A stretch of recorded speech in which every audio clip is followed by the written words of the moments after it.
Well, it's the next day and I'm ready to start sanding the ceiling. Now, there's two different things you can use. Here's just a hand paddle sander. And see, I've got the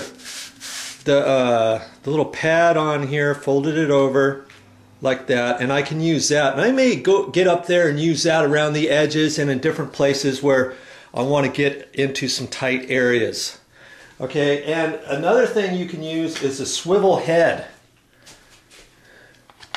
You see, you put that on an extension pole, and I'm just going to use my broom handle, and it swivels in all different kinds of directions. You can sand this way, it'll swivel around this way, or whatever. And I may try that up there too, but because it's such a small ceiling, and I've got to get up there around the edges and stuff, I'm going to use this, and I may do a once over with this one here. Now the key with sanding is you just don't want to sand too much. Okay, and I've got my my handy construction light, and you want to have a light in your room so that you can get up there and you can see any little ridges on your mud that needs to be sanded off. It's so much better than just having the light off and thinking, oh, I can see good enough. And then you get all done, you think, oh, here's a spot, here's a spot, here's a spot, and your paint picks that up. It could have a tendency to pick that up. Okay? Now I'm glad also this plastic stayed up last night. I was holding my breath to see what was going to happen. And I'm just going to leave that up like that because I don't want all this dust to get all over the place, right? And then when I get ready to paint, I'm just going to leave this plastic exactly there. I'm not going to put another row of tape up there or anything because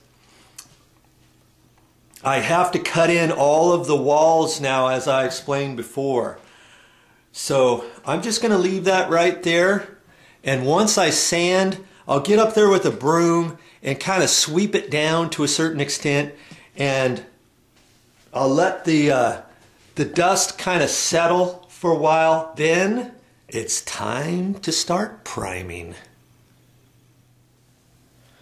Hey, just one more thing about sanding. I'm going to harp on this until the cows come home.